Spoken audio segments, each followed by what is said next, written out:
back to the theme. You know, the overarching theme for the month is The Heat Is On. And I got to tell you, between Reverend Penny and the band and Susan Robertson, the heat is on. I feel it. But the title of the talk today is Hot Off the Presses. Anybody familiar with that expression? Because, you know, be careful now before you raise your hand, because that's kind of a generation that's hot off the presses. I don't think we use that very much anymore. So if you know that, you're probably of that generation, or you watch a lot of old Jimmy Stewart movies. But that expression came about because back in the day, back in like the 50s, 1950s and before, when newspaper ruled supreme, that's how we got our news. I mean, TV was in its infancy and not very many people had it, and the radio was kind of scratchy and the reception was in and out. So if you wanted to be current, to get caught up, to be able to talk rationally about what was going on in the world, you had to get your information from newspapers. And this whole industry grew out of that. And newspapers, striving to be, well, profitable and grow, they would hire reporters whose job it was to go out and get the news and bring the news that was important. And then we get to this expression because a reporter would write a story and everybody knew that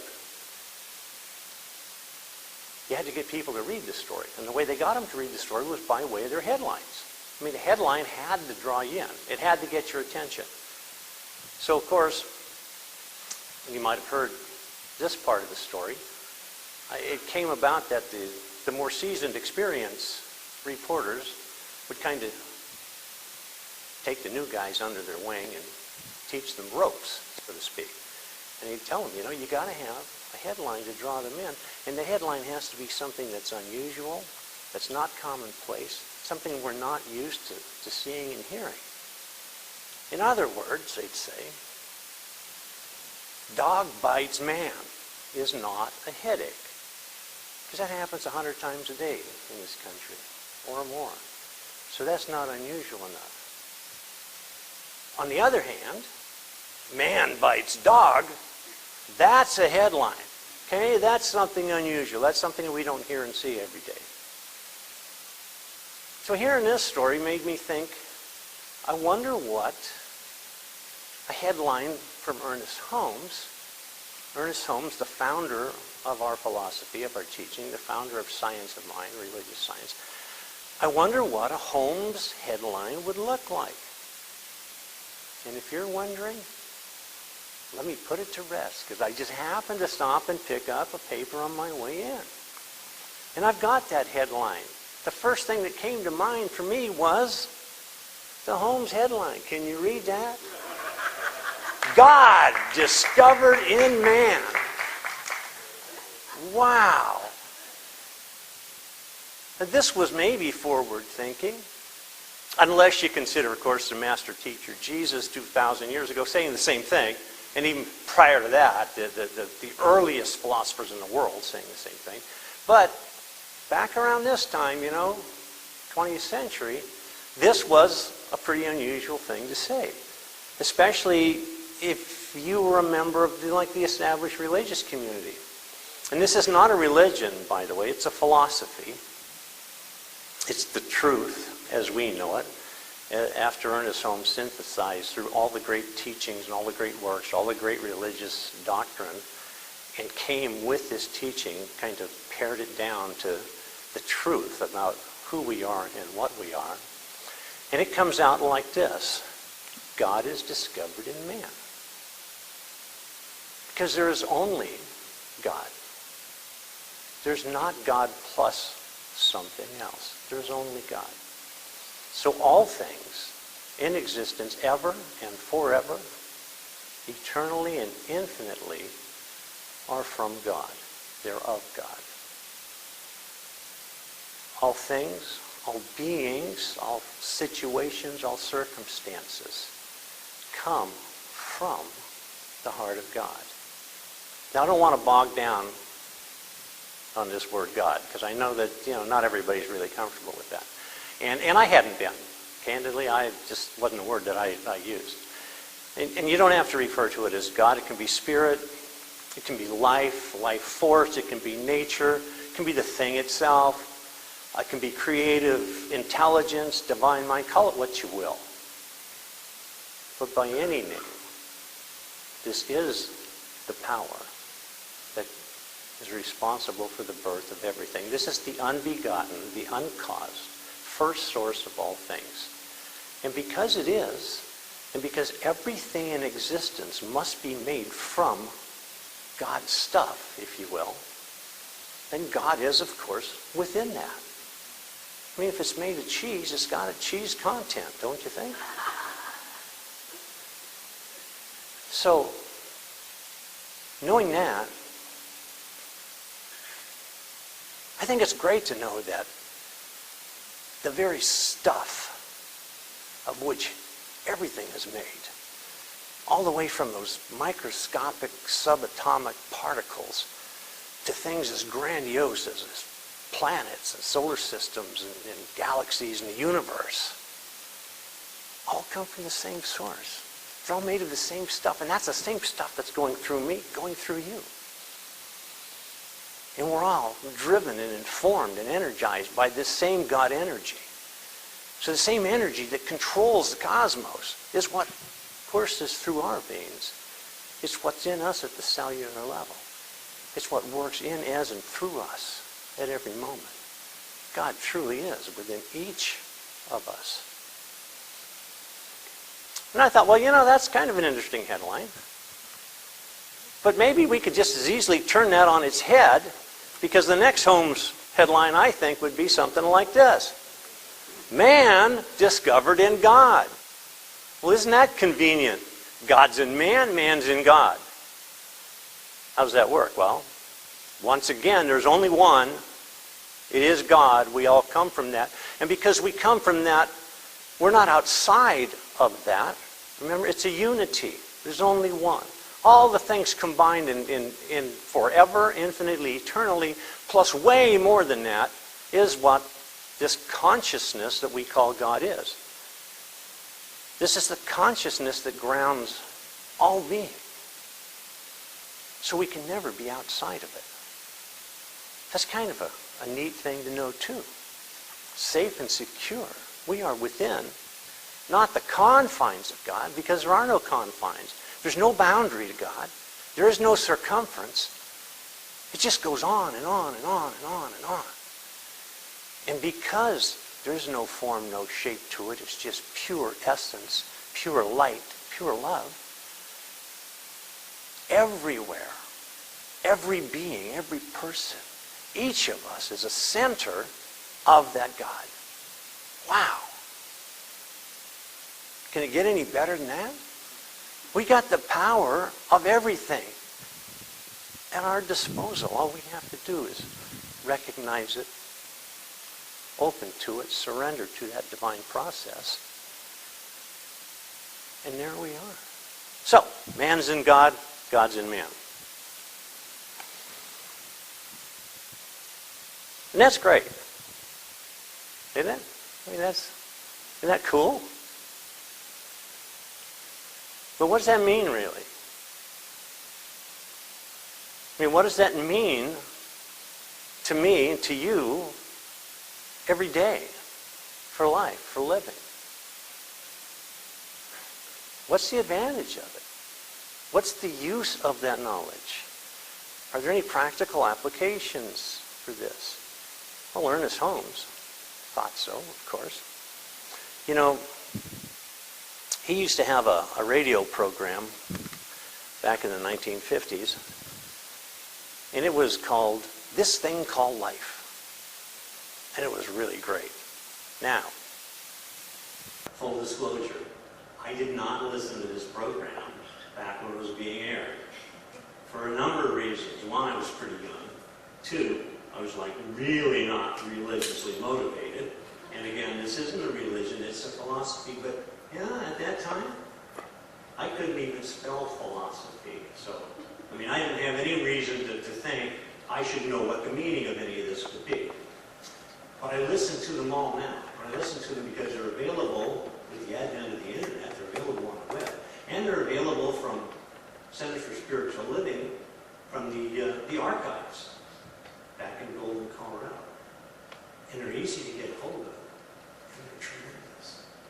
I mean, think about this. If you like this teaching, you get to tune in to this program, aired just exactly the way it was aired so many years ago. And you get to hear Ernest Holmes himself in his own voice, in his own element, really, telling the Science of Mind story. In little snippets of like 15, 20 minutes of solid, practical, how to use this advice. And he would start, well, to begin with, when if you ever listen to this, you'll hear this, but the program starts with this dramatic, huge organ music. Now, I'm going to spare you and not try to replicate what huge, dramatic organ music would sound like. But just imagine, if you will. It's kind of a precursor to, like, the Phantom of the Opera stuff. And then as the music would start to subside, the announcer's voice would come on. And the announcer would say, "There is a power in the universe, and you can use it." Minus that, there's a power for good in the universe. I'd like to just refer you back to Reverend Penny's comment about making a mistake. So, and then right after that, Ernest Holmes would come on, and he'd kind of introduce each segment, because each segment was a little bit different, but really, basically, it's all the same, because it's Science of Mind. And I took down one of the comments that he makes, because this is kind of generally what he would say at the beginning of each little session. And he'd say, "Friends, when you and I know our relationship to this thing called life, we shall lose all feeling of doubt and insecurity. And in their place we shall find faith and love. And we shall learn how to live successfully." Wow. Isn't that what we were just wondering? I mean, isn't that what we were just kind of asking about? We can learn how to live successfully. What a great philosophy. So it does have some practical applications. And he goes on, and he stops to explain what they are. And they're the things that we know. They're the things that we know that because God abides in us and we abide in God as all things too,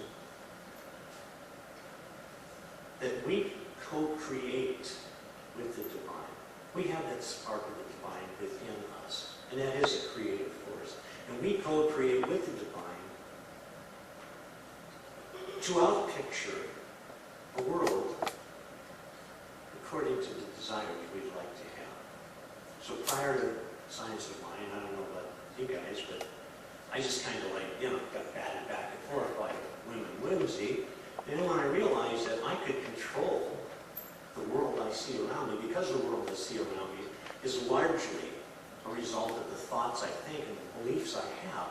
And if I don't like what I'm seeing, I just simply need to change my thoughts, change my beliefs,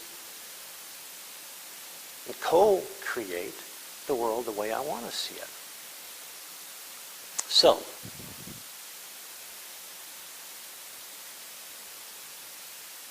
I don't know if any of you remember or were here, but a couple of years ago we had Ken Gordon. Ken Gordon, the spiritual leader of Centers for Spiritual Living from the corporate office. And he came here and gave a talk. And I don't know. He was visiting the Southland from his home in Kelowna, British Columbia. And I don't know whether he just called and offered to show up here or whether he answered a request from somebody here to come and give us a talk. But he came and gave us a talk. And I was really pleased that I was able to do the opening prayer and the reading. Now, I never met Ken Gordon, Dr. Ken. I didn't even know anything about him. I had only heard his name like a week or so before because he had just recently become the spiritual leader for Centers for Spiritual Living. So I didn't know anything about him. And I didn't exactly know what his talk would be like. I assumed it was Science of Mind-ish. So I thought, well, I looked around through some books I had, and I came up with a reading from this book, Treat Yourself to Life by Raymond Charles Barker. So I did that reading, and I sat down. And then a couple minutes later, when Dr. Ken took the podium, he says, and it was true, he says, I only met Bill just minutes prior to this service. He says, but it's like serendipitous that he would choose a reading from Raymond Charles Barker. Because Raymond Charles Barker was my mentor. I thought, wow, there are no coincidences.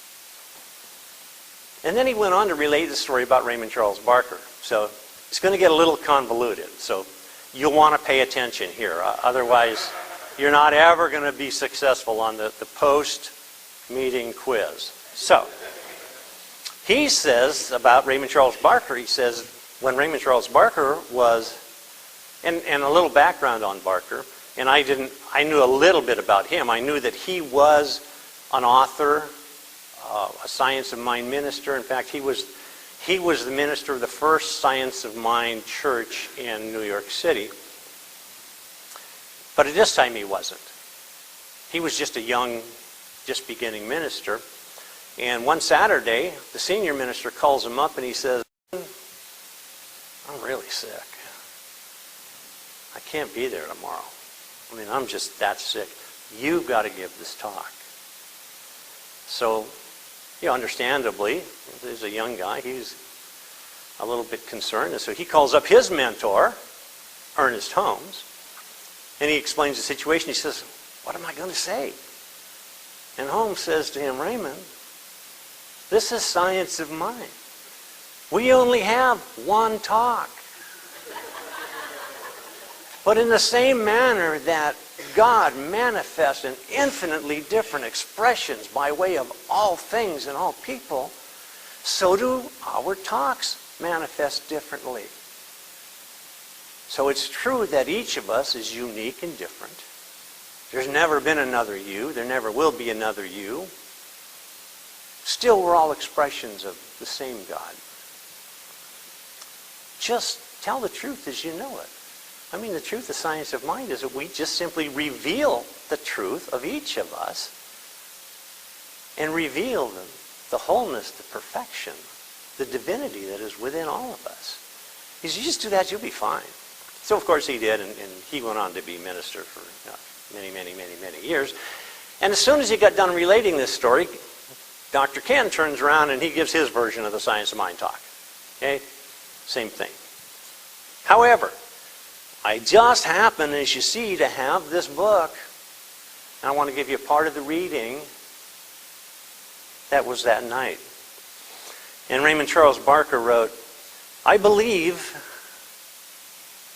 that at the center of my being, there's a power which is a joyous, creative power. Because you see, he was talking about, in Science of Mind, we don't rearrange patterns that are in our life as much as we're uncovering, we're revealing the truth, remember?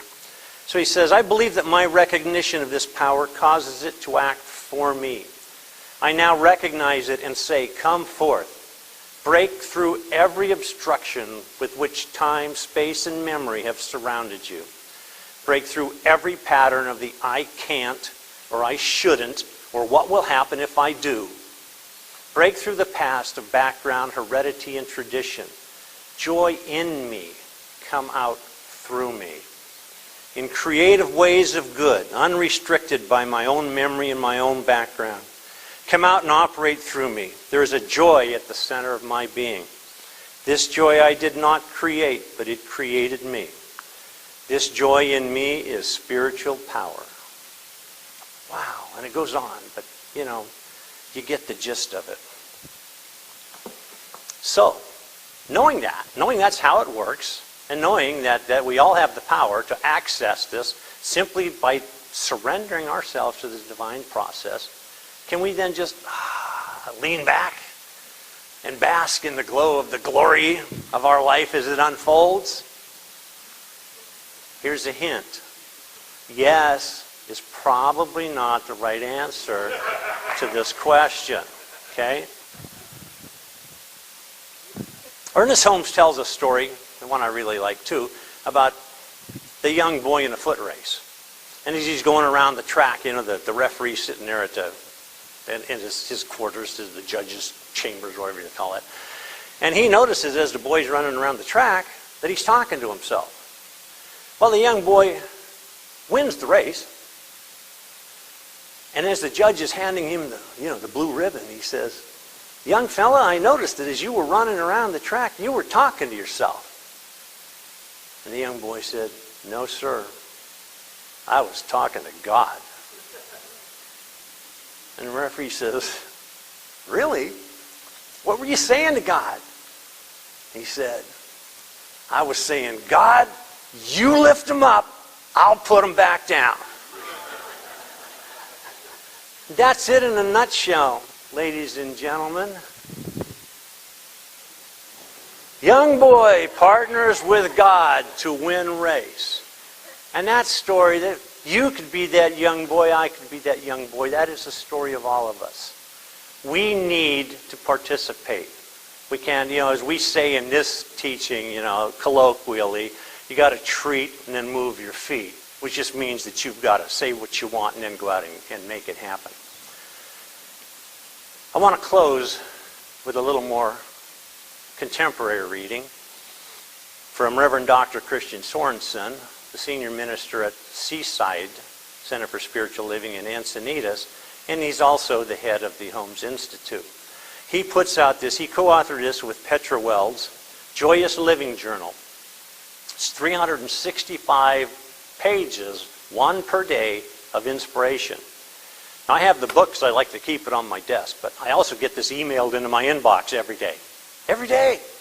It's like magic. I just turn my computer on, I hear beep, and there's Dr. Christian and his words of wisdom for me that day. And speaking of serendipity that Dr. Ken was mentioning, how great was this? And I'm getting ready to kind of come yesterday to come and talk today. And in my inbox comes this. It says, "Your gift to God. Your life is God's gift to you. What you do with it, that's your gift to God. It's simply not enough to know that Spirit is the indwelling presence in your life. You must act on that fact as if you believed it to be true. You are constantly co-creating your life with the universe. Stuff happens. That's the universe. And then you get to decide what to do and how to respond. The more creatively you can respond, the less stuck you are. Even out of the negative stuff, you can create possibilities." And we know, and Ernest Holmes kept reminding us, it's, again, the words of the master teacher, Jesus, faith without works really isn't faith at all. That's hope. We don't need to hope. We don't need to hope. We can plan and direct our world. So, we just fill our hearts and our minds and our souls with love and beauty and peace and the glory of God. And as we do that, we know that God works in, as, and through each one of us. And that power, that presence that comes through is what radiates forth from all of us to all of those that we meet.